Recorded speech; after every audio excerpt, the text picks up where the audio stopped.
El consultor Ricardo Rodríguez Silvero calificó de útil al debate presidencial realizado por Dende. Mencionó que ambos candidatos no podían terminar las ideas que tenían, ya sea por el corto tiempo o por el notorio nerviosismo que ambos tenían. Con respecto al contenido, realizó especial hincapié en las propuestas tributarias que ambos candidatos presentaron a lo largo de la campaña, específicamente sobre el impuesto al tabaco y al alcohol. Y lo más grave es que la recaudación de los muy bajos impuestos que se cobran en Paraguay sobre el cigarrillo no es ni siquiera suficiente para cubrir los gastos de enfermedad que tiene el Ministerio de Salud para atender las enfermedades ocasionadas por el consumidor en exceso. Y los gastos hacen referencia no solamente a las enfermedades en sí mismas, sino también al hecho de que durante la época de enfermedad aguda del consumidor excesivo del cigarrillo, no puede ya ni siquiera trabajar. Es decir, hay un costo familiar muy grande allí. Y el costo social es el que tiene el Ministerio de Salud para hacer frente a todos esos gastos de salud. Y eso lo pagamos todos los contribuyentes, ¿verdad? Entonces nos llama la atención que ninguno de los dos haya tomado postura al respecto. La recaudación de impuestos por bebidas alcohólicas tampoco es suficiente para cubrir ni siquiera los gastos que ocasionan los accidentes en carretera o en las calles a consecuencias del consumo excesivo de las bebidas alcohólicas.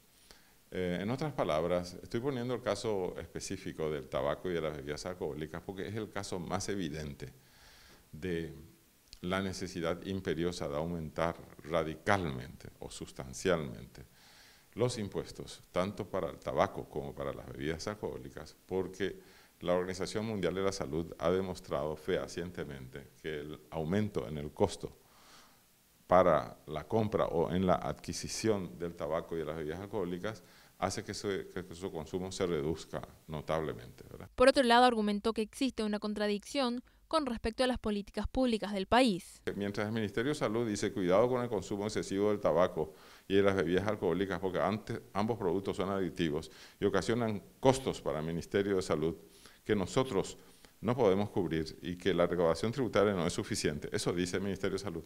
Pero resulta que el Ministerio de Hacienda dice, no, mantengamos bajos los impuestos al tabaco y a las bebidas alcohólicas. Y siempre utilizan pseudo argumentos, es decir, realmente no son argumentos técnicos.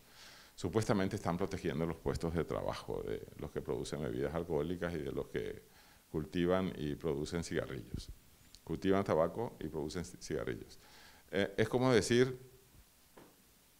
la cocaína hay que fomentarla porque crea puestos de trabajo.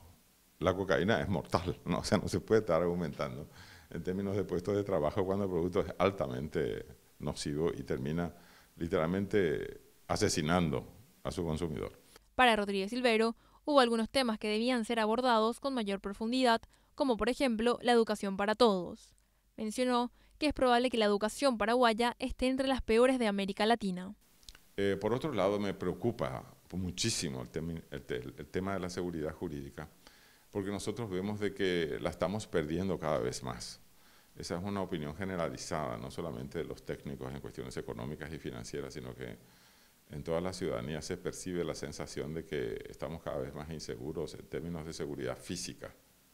Es decir, estamos expuestos al secuestro, a la tortura, a la extorsión y hasta el asesinato de grupos terroristas que están matando a nuestros conciudadanos, simplemente porque el gobierno no se pone las pilas y no combate debidamente a los grupos terroristas. Nuestro país no es un país montañoso en el que los terroristas puedan esconderse en las montañas y en las cuevas naturales de las montañas, que son como cavernas, y en la comunicación entre las cavernas dentro del macizo montañoso, ¿verdad? Eso no hay en nuestro país. En nuestro país uno no puede ocultarse mucho tiempo.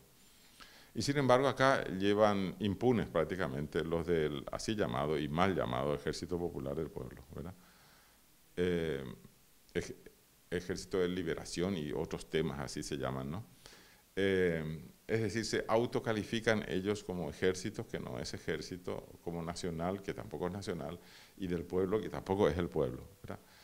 Y no puede ser que eso se siga tolerando como se ha tolerado hasta ahora, más aún cuando existe tecnología a nivel internacional para combatir el terrorismo. Hay muchos países que con mucho gusto ayudarían a Paraguay. Yo no entiendo cómo es que hasta el momento no se ha puesto en práctica eso. No solamente Colombia, sino también, por ejemplo, Israel. Los Estados Unidos pueden ayudar masivamente en esa cuestión, también la Unión Europea. Es decir, existe el know-how para combatir grupos insurgentes que ni siquiera son numerosos y que están están metiendo miedo a la población, ¿verdad? Bueno, yo no he visto que los candidatos hayan hablado de la propuesta de un trabajo conjunto con Israel o con los Estados Unidos o con la Unión Europea o con Colombia. Se está trabajando ya, pero no es suficiente. Y yo entiendo que eso no se quiera mencionar así con nombre y apellido en una entrevista televisiva, pero sí yo creo que hubiesen tenido que hablar de los delineamientos de su gobierno, si es que resultan electos, para erradicar la inseguridad física. Para Rodríguez Silvero, los candidatos no han dado lo mejor de sí durante el debate. Finalizó mencionando que fue un evento digno de imitar para las próximas elecciones.